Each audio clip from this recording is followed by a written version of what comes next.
We live in an age of comfort, heated homes, food on demand, entertainment in our pockets. Yet despite this, people are weaker than ever. We break at the first sign of stress. We crumble when we're criticized online. Anxiety, depression, and insecurity are at all-time highs. But 2,000 years ago, there was a philosophy forged in fire, Stoicism, a philosophy that taught emperors, slaves, and soldiers how to endure exile, betrayal, pain, and even death without losing their composure. The Stoics were untouchable. And if you learn to play by their rules, you can be untouchable too. No insult, no setback, no rejection will have power over you. So, how does Stoicism make you unbreakable in a weak modern world? Come with me as we step inside their minds. Everywhere we look, weakness is celebrated. People argue endlessly on social media. They take offense at words, collapse under pressure, and retreat into victimhood. Seneca, writing nearly 2,000 years ago, diagnosed the same illness. We suffer more often in imagination than in reality. Our minds exaggerate threats. We imagine disasters that never arrive. We inflate small problems into unbearable burdens. This is modern weakness, letting imagination rule us instead of reason. The Stoics flipped the script. They said, if you master your mind, no one can master you. Marcus Aurelius, Emperor of Rome, surrounded by war, plague, and political betrayal, wrote in his private journal, "The mind is like an inner citadel, a fortress no enemy can ever storm." Picture it. Marcus is in a military camp on the Danube frontier. His generals betray him.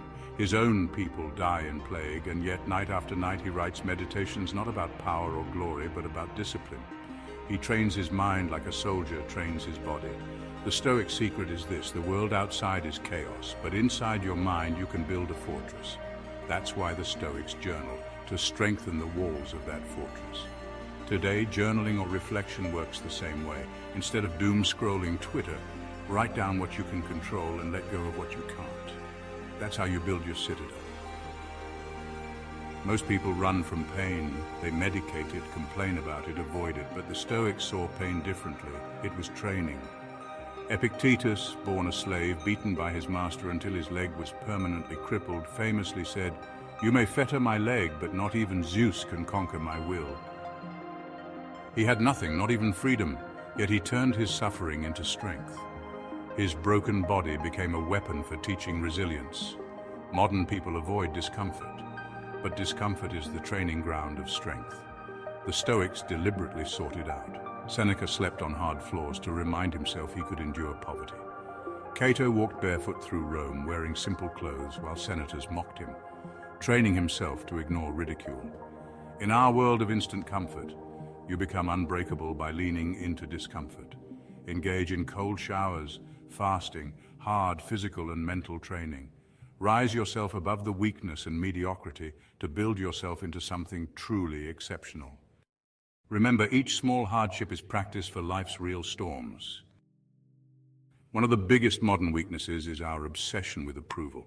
We live for likes, shares, and validation. Just one insult online or a stray comment can ruin someone's day. This is pure weakness. The Stoics trained to make themselves immune to insults. Cato the Younger, who was a Stoic senator, once wore deliberately unfashionable clothing in Rome. People laughed at him, mocked him, whispered behind his back. But here's the thing. Cato wanted this. He wanted to train indifference to ridicule, to be free from the opinions of others. Marcus Aurelius wrote, "If you are pained by any external thing, it is not this thing that disturbs you, but your judgment of it." Translating this into the modern world is about understanding that words don't hurt you. Your reaction to them does.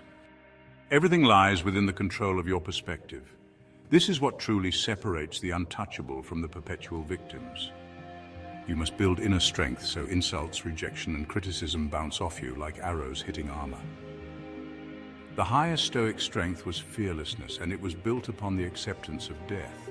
The Stoics practiced memento mori, the meditation on mortality. They reminded themselves daily, life is finite and death is certain. This was not intended to darken the spirit, but to sharpen it, to awaken clarity and urgency. Seneca observed, "It is not that we have a short time to live, but that we waste a lot of it." I believe, as the Stoics did, that all of life is preparation for death. Every challenge, every hardship, every act of discipline is training for the final moment, the one test that cannot be avoided. History gives us powerful examples. When King Leonidas and his Spartans stood at Thermopylae, facing certain death against the Persian army, they did not retreat. They did not beg for mercy. They met death as the natural conclusion of a life lived with honor. Their preparation was not in that single battle, but in every day of training, every act of discipline, every sacrifice. When the moment came, they were ready. This was the Stoic way, to live each day as if it were a rehearsal for the last, to make peace with mortality so completely that death itself loses its power. For the one who accepts death, fear dissolves, and in that freedom, nothing in life can break them. They become untouchable. So, how do you become untouchable in this weak modern world? Build your inner citadel journal, reflect, master your thoughts, embrace discomfort, train, fast, endure. Make pain your ally, become indifferent to insults, stop living for approval. Remember death, stop wasting time, live with urgency. This isn't about appearing strong, it's about being strong. Silent strength, stoic strength, the kind no one can take from you. In a world full of fragile people, even a small dose of stoicism makes you stand out like steel among clay. So ask yourself, will you stay soft or will you become untouchable? If this spoke to you, the next step is clear. Implement what you've learned from this video, watch some of my other videos and subscribe, not for me, but for the path, so we can keep walking it together. Because in the end, the Stoics were right. No one can harm the man who has mastered himself.